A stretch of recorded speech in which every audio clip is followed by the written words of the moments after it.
Greetings, dear friends. So happy to be here. Um, just excited, really excited and grateful. And I'm gonna add two things because these two things bring me joy to my bio. One is that for many years now, I've been part of the LGBTIQ plus retreat at the Garrison Institute, which takes place every year during the Memorial Day weekend. And this year, a very lovely and teacher Booker will be there with Maddie and Jacoby. So if you haven't registered, if you're thinking about going, and I know that crossing the border right now, it's a bit of a challenge, but if you can, I think it's going to be an amazing retreat. And part of the reason why I'm not going to be there is because I was accepted into the teacher training, the 4 year teacher training program between IMS and Spirit Rock. And so the next retreat falls right next to this one. So both things bring me joy, and I just wanted to mention that. So, let's just start with um, noticing our body right now without we're not meditating, just noticing the physical body, the physicality of the body and how it's showing up for us today. Um, Noticing if that's any discomfort, any kind of I can't sit this way, I need to move that way. Just noticing and really paying attention to what the body is bringing forward. What is it saying? Even before we step into that space of meditation, that space of going inward, noticing the physicality of the body, this body that carries us throughout the day, from place to place, from moment to moment to moment.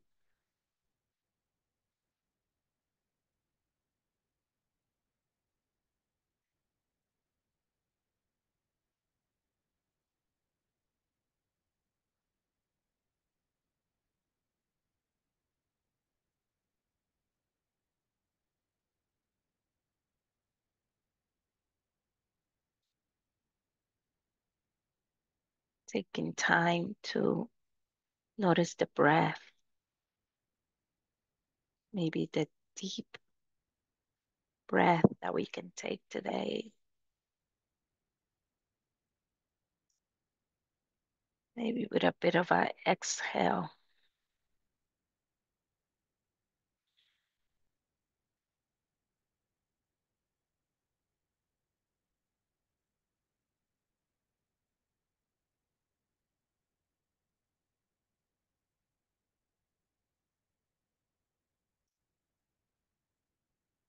And maybe beginning to settle into your meditation posture.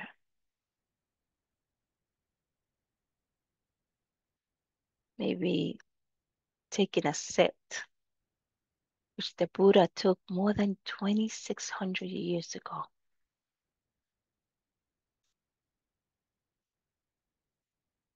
Claiming your seat, not just in your cushion, but also in this planet.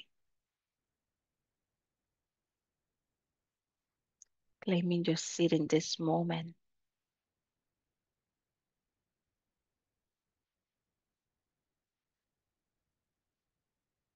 Noticing where in your life are you not claiming your seat? Where may you be waiting for someone else to invite you in to take a seat?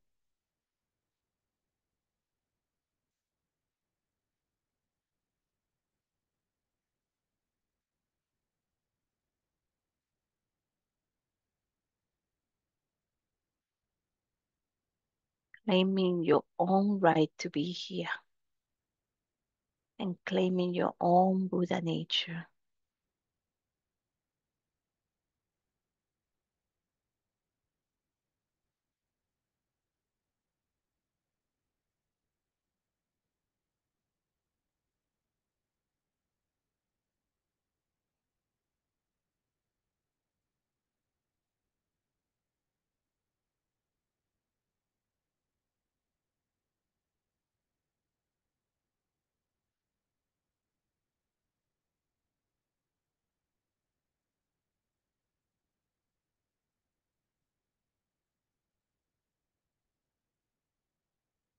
Noticing your posture,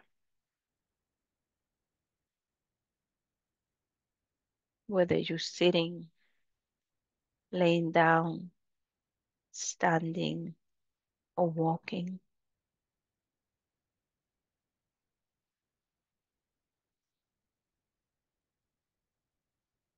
allowing yourself to relax into this posture,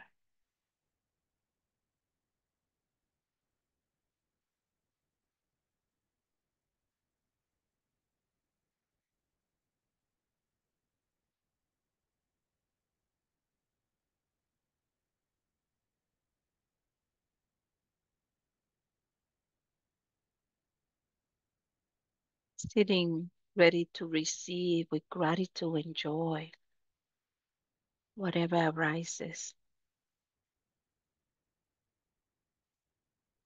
opening the heart and leaning into what it offers,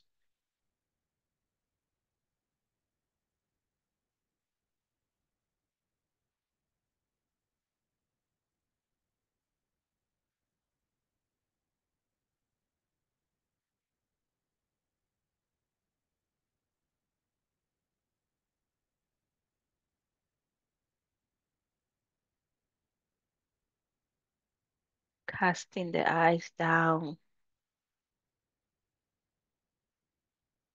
or closing the eyes. Or maybe today it feels like there's a need to keep the eyes open,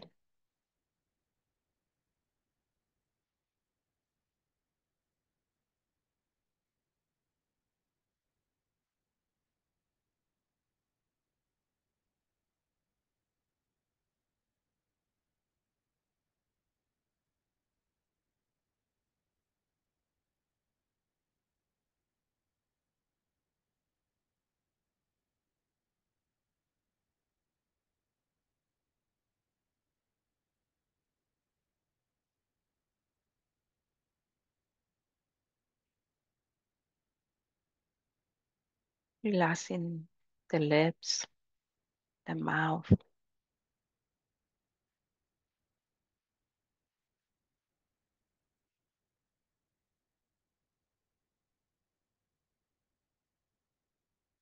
the neck,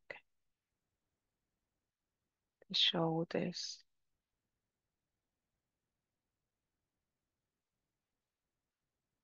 the belly,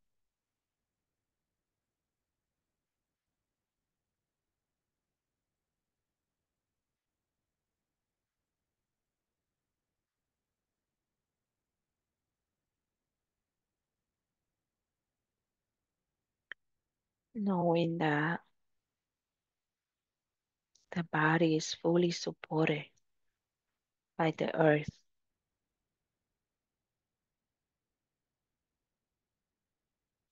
by the ancestors,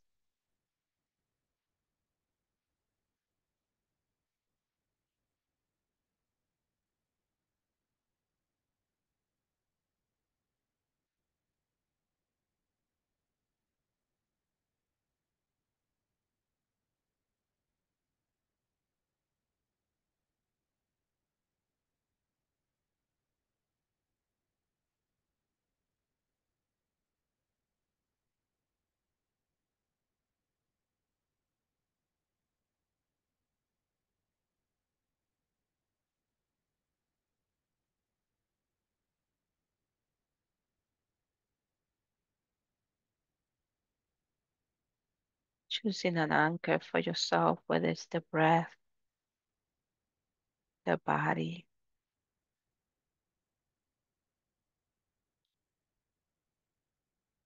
a place to return to throughout the meditation, to anchor yourself in,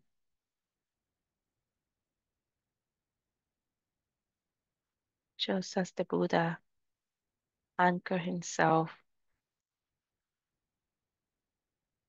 under the Bodhi tree until he achieved enlightenment.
The mind wanders as it often does, just coming back to the breath, to this moment.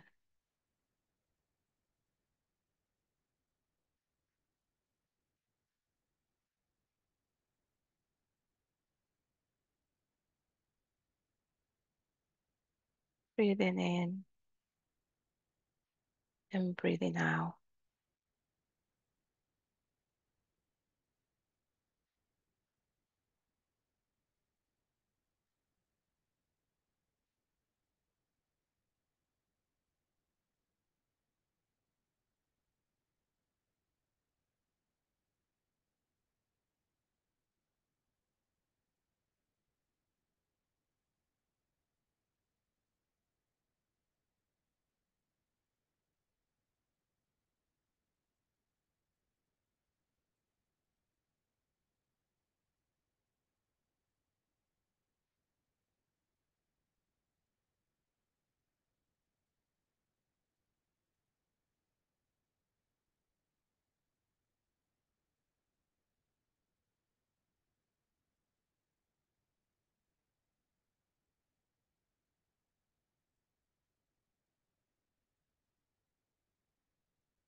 If there are thoughts coming in and out, just allow them to be without attaching yourself.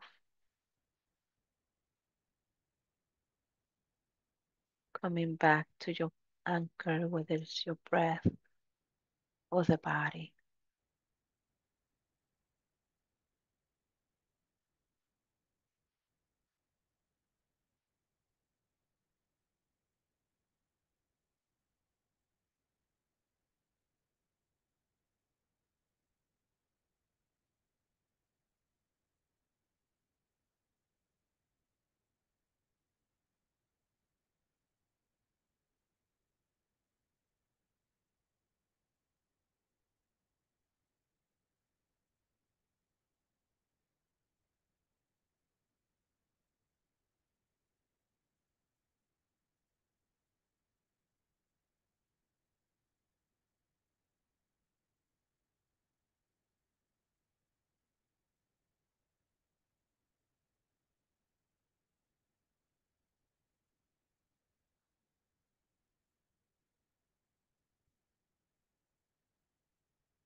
If they are sleepiness, maybe opening the eyes slightly and readjusting the posture, alert to some spaciousness.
Bringing awareness to the breath, the rising and falling of the abdomen. Breathing in, breathing out.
Breathing in. I know I'm breathing in.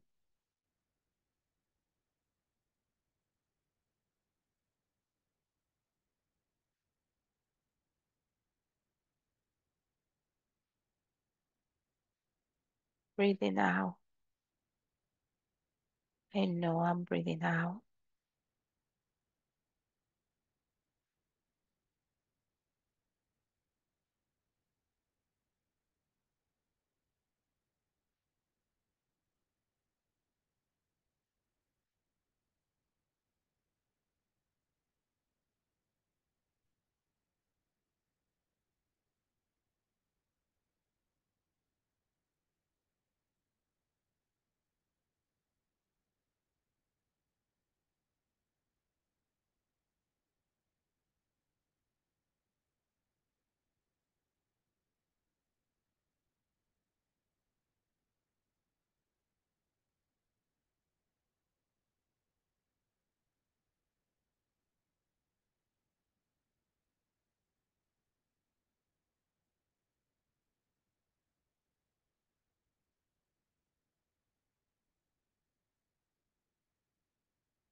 there are sounds,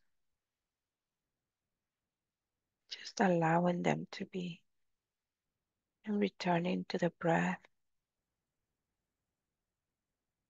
to the in and out of the breath.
Breathing in,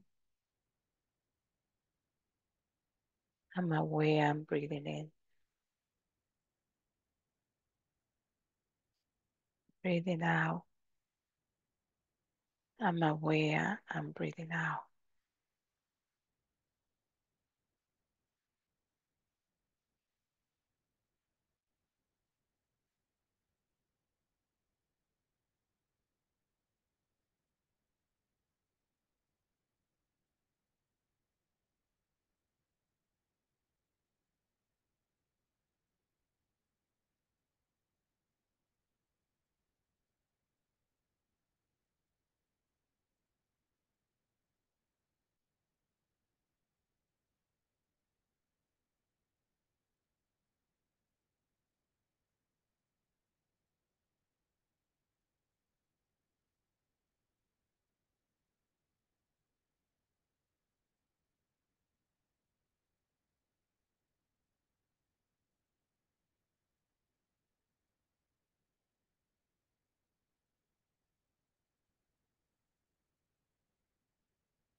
The mind has wondered,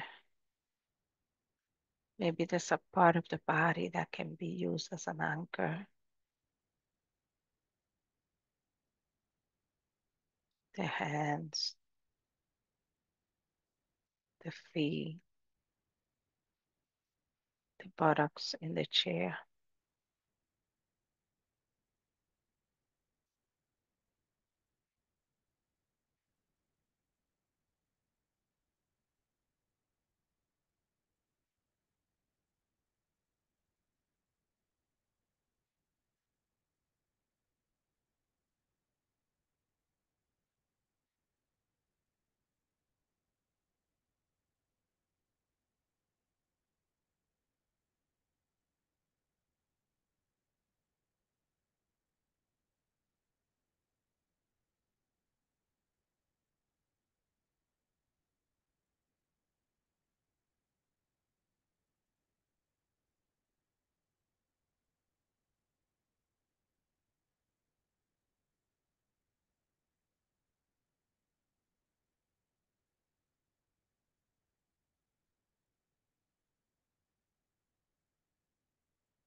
using the breath as an anchor in the in and out of the breath, the rising and falling of the belly, maybe the hands resting on the thigh, the feet planted on the floor.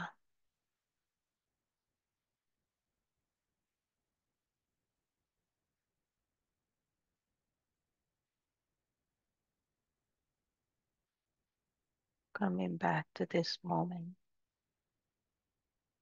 this place, this body.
And I don't have a bell, but at your own pace, in your own way, coming back to this moment, coming back here to this space.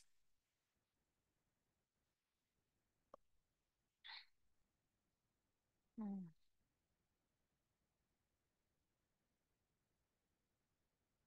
Maybe, I don't know, can you hear me okay? Okay. Maybe just doing a bit of a stretch and just extending whatever way you want to do, whatever the body is calling for. This body that has served us today, yesterday, every day, and if it's okay, because of the things you've seen today, and maybe this week, just doing a little bit of rubbing of the eyeball with your with this finger, with your ring finger, so you don't put too much pressure on it. Mm, mm. Maybe even just taking your head and turning one way, center, and the other way. Maybe looking up at the ceiling and down at the earth. Just breathing one more breath of revitalizing and joy. Mm. Thank you for your practice. And I want to read this poem by Julia Fehrenbacher. It's called The Most Important Thing. I am making a home inside myself, a shelter of kindness where everything is forgiven, everything allowed, a quiet patch of sunlight to stretch out without hurry, where all that has been banished and buried is welcome, spoken, listened to, released. A fiercely friendly place I can claim as my very own. I'm throwing arms open to the whole of myself, especially the fearful, fault finding, falling apart, unfinished parts, knowing every sea and weed, every drop of rain has made the soil richer. I would light a candle, pour a hot cup of tea, gather around the warmth of my own blazing fire.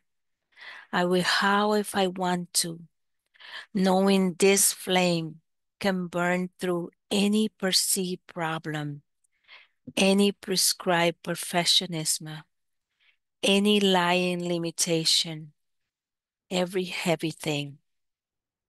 I am making a home inside myself where grace blooms in grand and glorious abundance, a shelter of kindness that grows all the truest things. I whisper hallelujah to the friendly sky. Watch now as I burst into blossom. Mm. I will send this to Twinkle so Twinkle can then send it out. I love this one. And I just wanted to say a few things about Mudita. Mudita is one of the four brahmaviharas, the divine abodes. And I have taken this on now because of how things are, and joy seems to be fleeting, and it seems like it's such a struggle to find joy for me. And one of the things about Mudita is that it's I can't even put it into words, but for me, it's a quality of the heart. And it's not just in the practice of mudita, of finding joy, is a practice. It is a way of living, it's a way of practicing.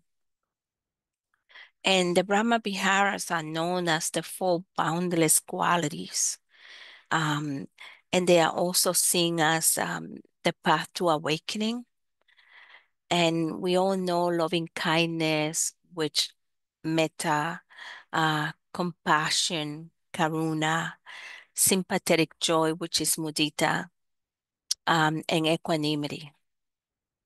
And each one of them has a particular practice, right? And we loving kindness, we know we sort of like recite the loving kindness. May I be happy, may I be well. And so each one of them has a piece that you can be with. And I am been practicing with Mudita for the last maybe 6 months since before the election here in the United States, because I found myself just getting very agitated and finding it difficult to find joy amidst everything that was going on. And so, Mudita, um, cultivating it, you have to be intentional about it. And it says that mudita helps you fight boredom. Like if you bore, it helps with that. It's the antidote to indifference, like to be kind of like, oh, I don't care what's happening. It also brings wisdom. It brings wisdom because we come to appreciate others and to understand others and to rejoice in their joy.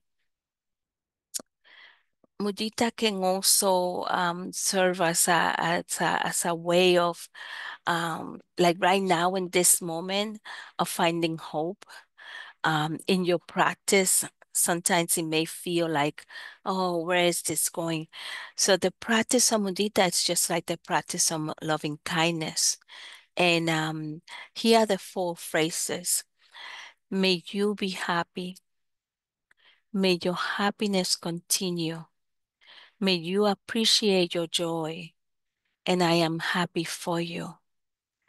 And one of the things I like about this is that it really begins to open the heart and to be able to find joy, not only in, oh, I'm eating, I love to eat, not only kind of like, oh, I'm having a great meal, but really even in the worst of the moments, right?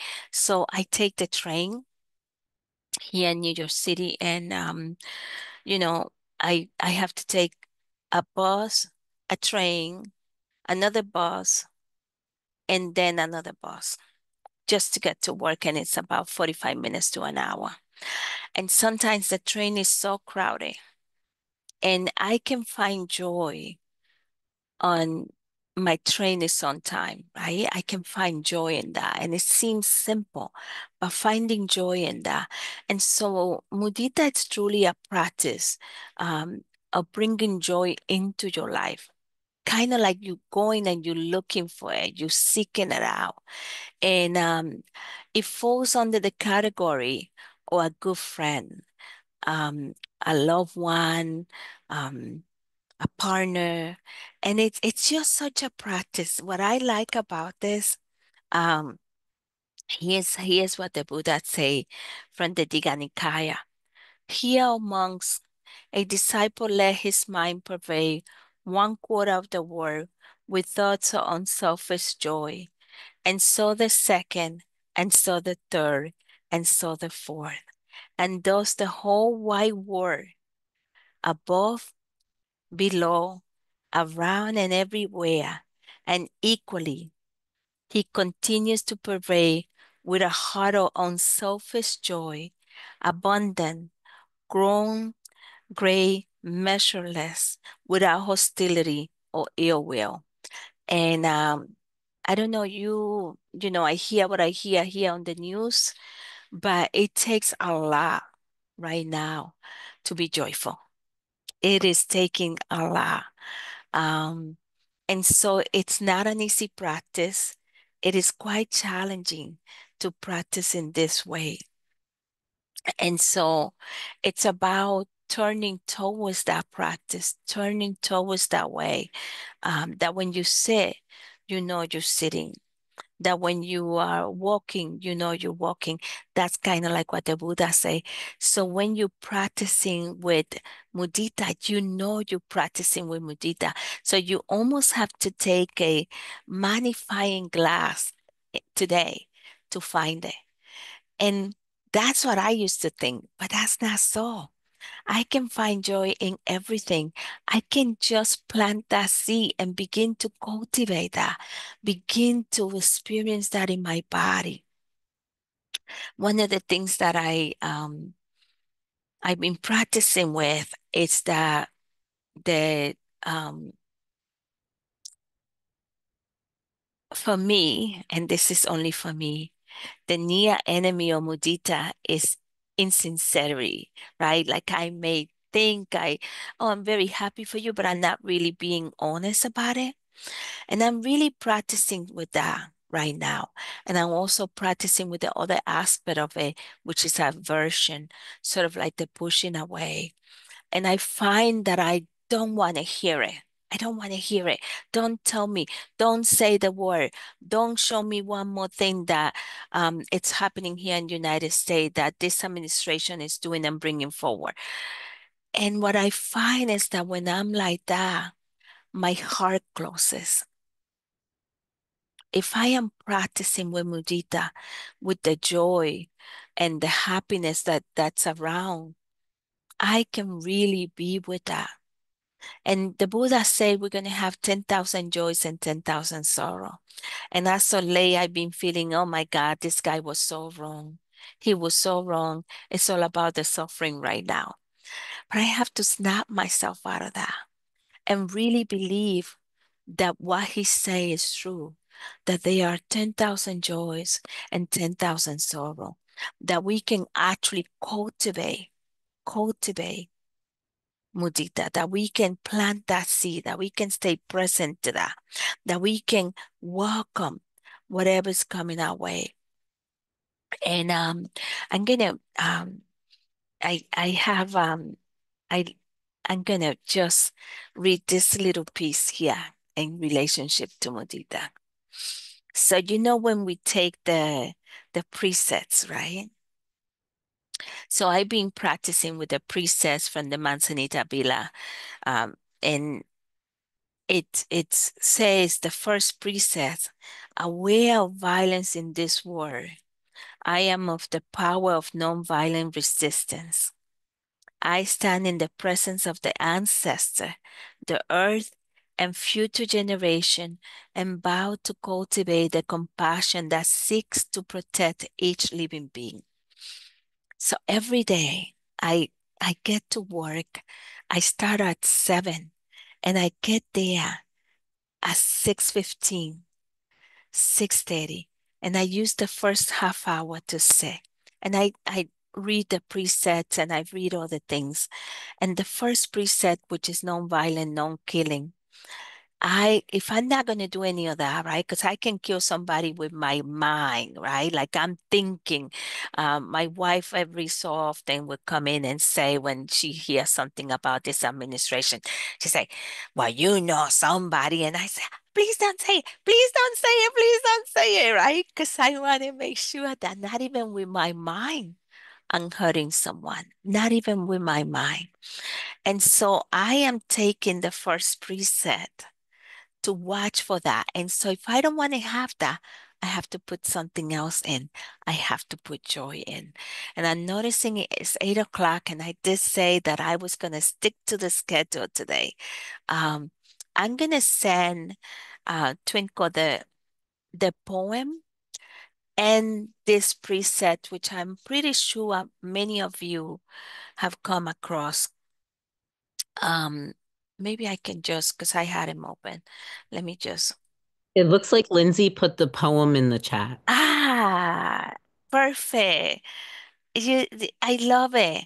Um, I love this one because the first line, the very first line, I am making a home inside myself, inside myself.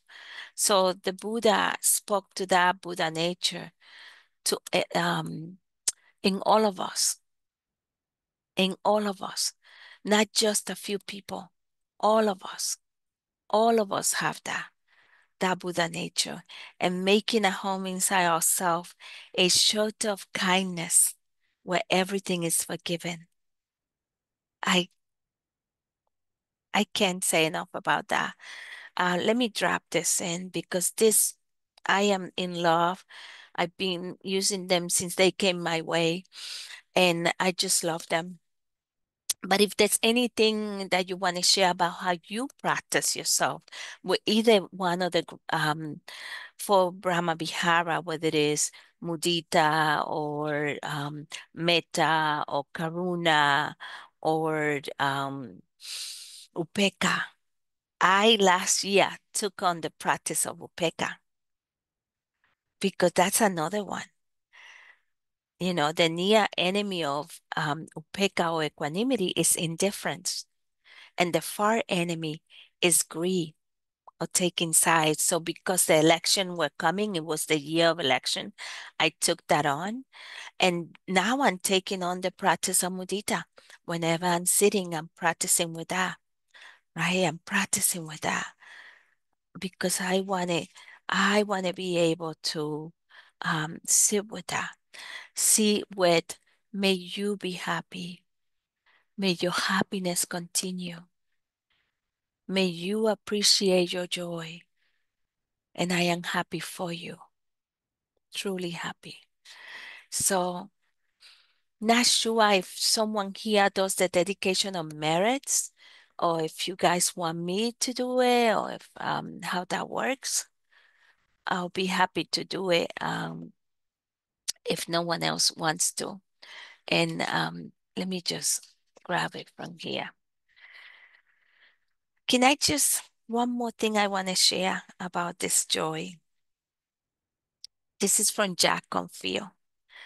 To cultivate joy, we begin by picturing someone we love in a happy moment and feeling their well-being. Then we recite the intention. May your happiness and joy increase. May the causes for your happiness increase. Repeating this intention again and again through any resistance until joy becomes strong. Next, we systematically extend this practice to others we love, then to ourselves, and gradually to all beings. It seems so simple, and yet it's a challenging practice. Um, um, Christine Feldman, from her book, this is a great book if you can get your hands on it. I just love it. It's called The Boundless Heart. She says testing joy requires discipline. Like I never think of joy as being a discipline. It does not require us to disengage with life. The discipline involved in cultivating joy is not a discipline of forcing or striving. It is a discipline of kindness. So joy and loving kindness are kind of intertwined, interconnected. Anyway, I can go on. I just love this whole thing, and I'm in love with the practice. I am I am surviving right now because of the practice. I gotta be honest with you. And I'm a news junkie, so I can sometimes take too much of that. And the practice is helping me to be with what is without causing more pain and suffering for myself. So that's where I'm at. Does anyone here does the dedication on merit, or you guys want me to do it? I think we're all too shy. Okay, I'm looking for one that I really like, which I'm pretty sure everyone here has done before.